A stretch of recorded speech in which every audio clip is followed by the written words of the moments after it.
صاحب کو اور آپ کی ساری ٹیم کو بہت مبارک بھی دیتا ہوں، خراج تحسین بھی پیش کرتا ہوں، کیونکہ یہ بڑا مشکل ٹائم ہے، سب ہمارے لیے نہیں، ساری دنیا کے لیے، اور اسکول کے بچوں کے لیے یہ سب سے زیادہ مشکل ہے، کیونکہ یہ میں دیکھ رہا تھا ہمارے سے ملک جو آگے نکل چکے ہیں، یورپین امریکہ کے اندر یہ ساری ڈبیٹ چل رہی ہے کہ کیسے اب لاک ڈاؤن میں بچوں کو گھروں میں بھی رکھو اور پڑھاؤ بھی کیسے. تو یہ جو آپ نے سٹیپس اٹھائے ہیں یہ بڑے قابل تعریف ہے، کیونکہ آپ نہیں بھی کچھ کر سکتے تھے، کیونکہ ایسے ٹائم پہ لوگ سمجھتے ہیں ہم بے بس ہیں.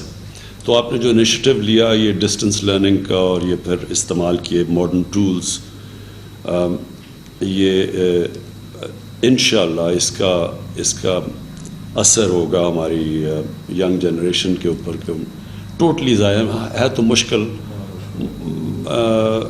افیکٹ تو ہے، لیکن وہ اتنا برا افیکٹ نہیں ہوگا جو کہ اگر آپ یہ مختلف سٹیپس نہ اٹھاتے تو شاید اور بھی زیادہ ڈیزاسٹر ہوتا. اور مجھے پتہ ہے کہ پیرنٹس کے اوپر ڈپینڈ کرتا ہے، ماں باپ جتنے ہینڈز آن ہیں اتنا وہ زیادہ اس کا فائدہ اٹھا سکتے ہیں، اور وہ ماں باپ جن کو جو اتنی ان کو سمجھ نہیں ہے، جو پڑھے لکھے نہیں ہیں، ان کے لیے زیادہ مشکل ہے بچوں کو اس ڈسٹنس لرننگ سے پوری ان کو فائدہ ہو. لیکن اس میں دو تین چیزیں میں آپ کو کہنا چاہتا ہوں کہ ایک جو ٹیچرز ٹریننگ ہے، میرے خیال میں اگر یہ جو اس ساری ایکسرسائز سے چیز سامنے آئی ہے وہ ٹیچرز ٹریننگ ہے، کیونکہ ہمارے پاس اتنی انسٹیٹیوٹس نہیں ہیں، لیکن ہم اگر اس آن لائن اگر ٹیچرز کو ٹرین کر سکیں اور ہم ان کے لیے کورسز رکھ سکیں ٹیچرز کے لیے، یہ بہت بڑی سروس ہوگی. اور خاص طور پہ میں نے یہ ریموٹ علاقوں میں دیکھا ہے کہ نہ سائنس کا ٹیچر ملتا ہے، نہ وہ ٹیچر ملتا ہے میتھمیٹکس کا، تو بڑا مشکل ہوتا ہے بچوں کے لیے. یعنی پہلے سے بچے دیہاتی علاقوں میں پیچھے رہ جاتے ہیں، تو یہ بڑا کمپنسیٹ کر سکتا ہے دور دراز علاقوں میں اگر آپ اس کا استعمال کریں. پہلے تو ٹیچرز کو بھی، لیکن پھر دور دراز علاقوں میں اگر انشاءاللہ کووڈ کے بعد بھی پھر بھی ہم پہنچ سکتے ہیں، کم از کم بہتر ایجوکیشن دے سکتے ہیں. کیونکہ ابھی پھر سے پرابلم آتا ہے کہ وہاں مجھے میاں والی کا جو دو تحصیلیں ہیں، عیسیٰ خیل جو تحصیل ہے وہ بڑی ریموٹ ہے، تو ادھر ساری جو بچیوں کے اسکول ہیں وہ بند پڑے، کیونکہ وہ بچیاں پڑھتی نہیں ہیں، وہاں فیمیل ٹیچرز نہیں ملتی، تو وہ ایک وشس سرکل میں پھنسے ہوئے، نرسز نہیں ملتی وہاں، کیونکہ وہ دور علاقہ، یہاں سے لیڈی ڈاکٹرز جاتی نہیں ہیں، وہاں سے ڈاکٹرز پروڈیوس نہیں ہو رہی، تو ایک وشس سائیکل میں یہ بڑے بیکورڈ علاقے پھنسے ہوئے ہیں. تو یہ بڑی اچھی اپرچونٹی ہے کہ ہم ان علاقوں کے اندر جب تک ہمارے پاس انفراسٹرکچر نہیں ڈیولپ ہوتا تو ہم وہاں تک پہنچ سکتے ہیں اس کے ذریعے. یہ جو آپ نے نئی چیزیں آپ اور میرے خیال میں اس سے آپ نے سیکھا بھی بہت ہے، اس میں بڑی لیسنز ہیں. یہ بڑا اچھا کیا آپ نے وہ جو انٹریکشن کیا، کیونکہ جب آپ نے انٹریکشن کیا ہوگا لوگوں سے تو کئی چیزوں کا آپ کو پتہ چلا ہوگا جس سے آپ امپروو کر سکتے ہیں. جو فائنلی جو آپ کی آخر میں سمجھتا ہوں بہت بڑی کامیابی ہے، ایک کریکولم سنگل سلیبس، یعنی کور سلیبس جو ہے سارے پاکستانیوں کے لیے وہ ایک ہو. یہ میں 24 سال سے پبلک کو وعدہ کر رہا ہوں کہ جب بھی انشاءاللہ اللہ باری دے گا تو ہم ایک سلیبس لے کے آئیں گے. یہ سب سے مشکل کام ہے، یہ آسان نہیں ہوگا، آپ کو اس میں بڑی رکاوٹیں آئیں گی، لیکن اس کے علاوہ کوئی دوسری چیز نہیں ہے.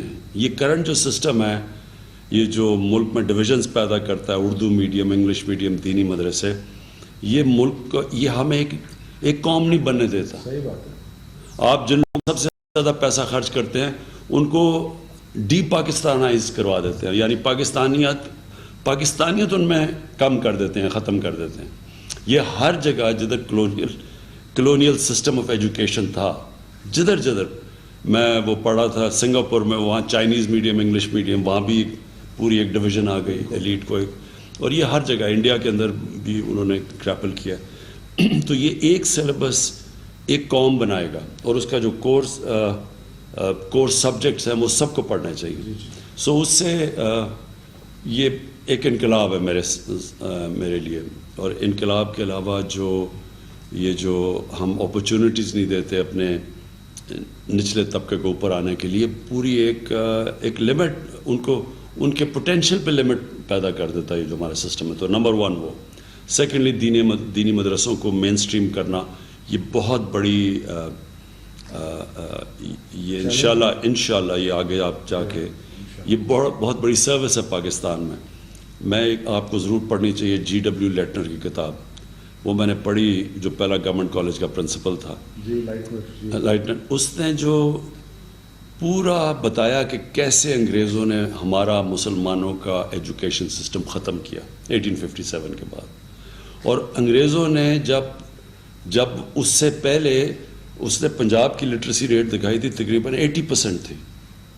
کیسے ایک بڑی یہ لٹریٹ قوم تھی, اور کیسا جو پرانا سسٹم تھا وہ بڑا زبردست تھا, اور کیسے جو مدرسوں کی ٹاپ لائن سٹینڈرڈ بہت اونچی تھی, اور ان کے سب یعنی اسٹرانومی, فلاسفیز, ایرسٹوٹل, یہ سب پڑھایا جاتا تھا. اور کیسے انہوں نے ان کی انڈاؤمنٹس ختم کی اور ان کے سارے اینڈ میں ان کو تنخواہوں پہ رکھا, سٹاف کیا سسٹم. اور ایکچولی 1857 کے بعد لٹریسی گرتی گئی جو تھے. سو یہ جو آپ دینی مدرسوں کو, اور دینی مدرسوں میں سارے سکھ بھی جاتے تھے, ہندو بھی جاتے تھے, یعنی سب پڑھتے تھے وہاں جا کے. تو وہ جو سسٹم ہمارا تباہ ہوا اور اب مدرسوں کو بالکل آئسولیٹ کر دیا, یہ بہت بڑی سروس آپ کر رہے ہیں. تو اور جو نیشنل ایجوکیشن پالیسی, اس کی بڑی ضرورت ہے. اور سکلز ایجوکیشن سب سے امپورٹنٹ ہے اس وقت. سکلز ایجوکیشن, کیونکہ ینگ پاپولیشن ہے, ان کو روزگار چاہیے. جب تک آپ ان کو ہنر نہیں سکھائیں گے تو وہ ان کو روزگار, تو یہ یہ ہماری پرائرٹی ہے شفقت. جتنی بھی آپ کو مدد چاہیے گورنمنٹ کی, کیونکہ یہ پرائرٹی ایریا ہے ایجوکیشن, اس میں بھی ہمارے 2 صوبوں میں تو ہم پوری طرح امپلیمنٹ کر سکتے ہیں, پنجاب میں اور پختونخوا میں, اور بلوچستان میں بھی اصل میں کولیشن گورنمنٹ ہے. تو ہم کم از کم ان پروونسز کے اندر, اور یہ اسلام آباد کو پلیز ایک ماڈل بنائیں. اسلام آباد میں سارا جو آپ ایکسپیریمنٹ کریں, تاکہ اس کو ایک سارے دیکھیں کہ یہ ایک ماڈل ایجوکیشن ہمارا یہ جو علاقہ اسلام آباد ایریا کو, اس کو پلیز بنائیں. دور دراز علاقوں میں فاصلاتی نظام تعلیم بہت زیادہ اہم ہے، لیکن اس کے لیے تعلیم یافتہ اساتذہ بہت ضروری ہیں۔ یکساں نظام تعلیم متعارف کرانے کی کوشش کر رہے ہیں، جس سے ہمیں ایک قوم بننے میں مدد ملے گی۔ وزیر اعظم عمران خان کا اظہار خیال ریڈیو اسکول اور ایجوکیشن پورٹل سسٹم کے آغاز